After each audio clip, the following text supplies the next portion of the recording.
जय हिंद दोस्तों, वंदे मातरम। या तो अमित शाह और मोदी जी का कॉम्बिनेशन ठीक नहीं है, या तो अमित शाह जी प्योर झूठ बोल रहे हैं। जी हाँ भाइयों, मैं आपको परत बाय परत एक एक वीडियो दिखाऊंगा जिसमें कैसे झूठ की गुत्थी खुलते जा रहा है। हालांकि बहुत सारा मेरा वीडियो था 1 साल पहले का, 6 महीना पहले का, जिसमें बहुत सारे भाई मुझे लिखते थे कि अंधभक्त हो गया है ये मोदी का, मोदी सरकार का।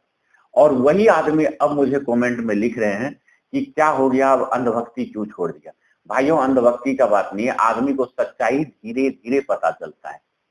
अभी मैं अमित शाह जी का वीडियो एक दिखाता हूं, मैं आपको, देखिए। बंगाल की जनता को सत्य जानना चाहिए।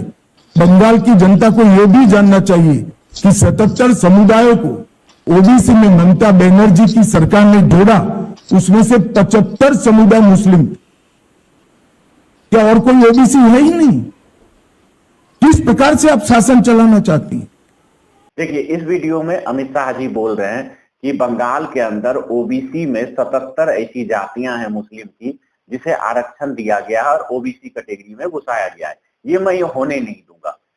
और वहीं मैं आपको आगे 2 वीडियो दिखाऊंगा जिससे कि सीधा पता चलता है कि अमित शाह कितना झूठ बोलता है। मतलब जब वो दिल्ली से चलते हैं कहीं भी भाषण देने के लिए, तो सबसे पहले वो अपने लिखे हुए पुस्तिका में देखते हैं जो जो बोलना होता है उसमें कितने झूठ है और कितने सच बोलना है। तो उसमें से ये रहता है कि 90% जो है हमें वहां पे झूठ ही बोलना है, क्योंकि झूठ जो है बहुत जल्दी फैलता है और जनता कन्वेंस भी बहुत जल्दी होता है भाइयों। या तो मैं अगला वीडियो जो आपको दिखा रहा हूं, या तो उसमें मोदी जी सही बोल रहे हैं या यहाँ अमित शाह झूठ बोल रहे हैं। ये निर्णय अब आपको करना है। देखिए अगला मोदी जी का वीडियो। हम कहेंगे भाई, इस समाज में अगर पंथ के आधार पर देखें तो इस संप्रदाय में इस प्रकार की जाति व्यवस्था का वर्णन करेंगे और इस समाज में हम कभी नहीं करेंगे। क्या वहां भी समाज के और वर्गों में जातियां नहीं हैं, ऊंच नीच नहीं है? वहां पर बैकवर्डनेस, जैसे मेरे यहां गुजरात में मुस्लिम संप्रदाय में मैं समझता हूं कि 70 जातियां ऐसी हैं जो ओबीसी हैं, और मेरे गुजरात में जब मैं था उनको ओबीसी की कैटेगरी में बेनिफिट मिलता था। लेकिन कभी मैं मीडिया में नहीं देख रहा हूं कि भाई वहां कितने ओबीसी को टिकट मिला, वहां कितने पिछड़ों को टिकट मिला, कुछ नहीं। तो ये इस प्रकार की राजनीति कौन करते हैं जी? क्या इससे बाहर? भाइयों, अभी आपने मोदी जी का भी वीडियो देखा, मैं आपको आगे भी वीडियो दिखाऊंगा। 1-2 वीडियो मैं आपको और दिखाऊंगा कि जिससे आपको पूर्ण रूप से सहमत आप हो जाएंगे कि अमित शाह जी जो हैं बिल्कुल झूठ बोल रहे हैं।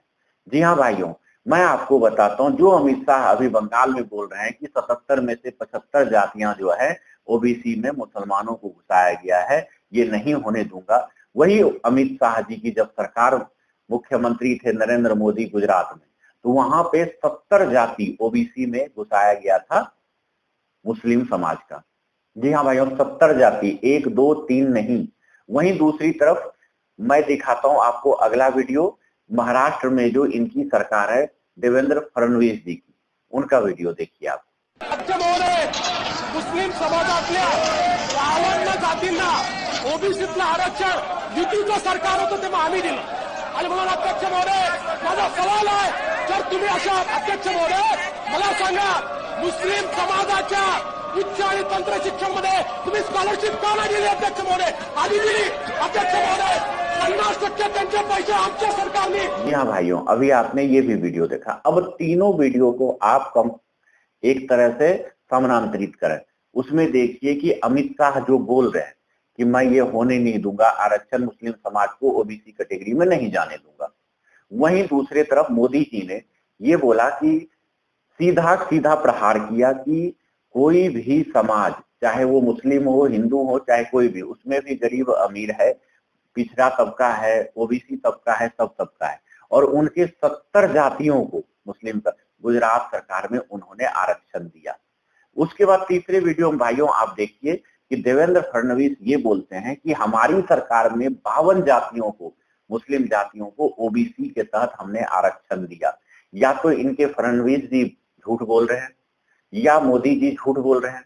अगर मोदी जी और फडणवीस जी सच्चे हैं, झूठ नहीं बोल रहे हैं, तो तो अमित शाह एक तरफ से प्योर झूठे हैं।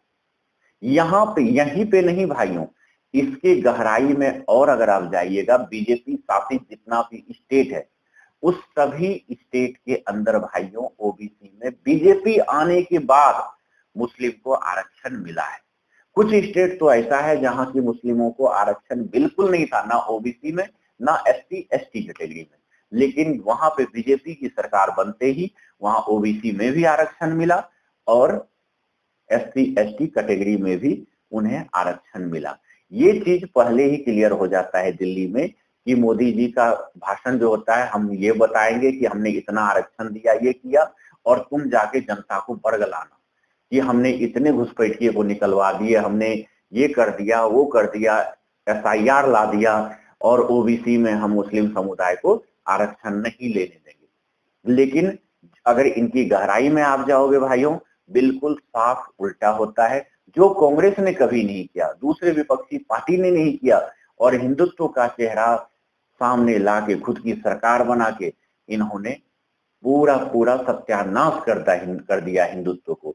हिंदू होते ही हैं भाइयों भोले भाले, हिंदू इतने भोले भाले होते हैं कि किसी के भी बहकावे में आ जाते हैं और आपस में लड़ने भिड़ने लगते हैं, जिसका फायदा बीजेपी नहीं बोल सकते भाइयों, क्योंकि बीजेपी के अंदर बहुत ऐसे नेता है, फायरबान नेता, जो कि हिंदुत्व के लिए लड़ रहे हैं, लेकिन इनका जो सुप्रीम लीडर है उन्होंने भट्ठा गुल करके रखा है हिंदुत्व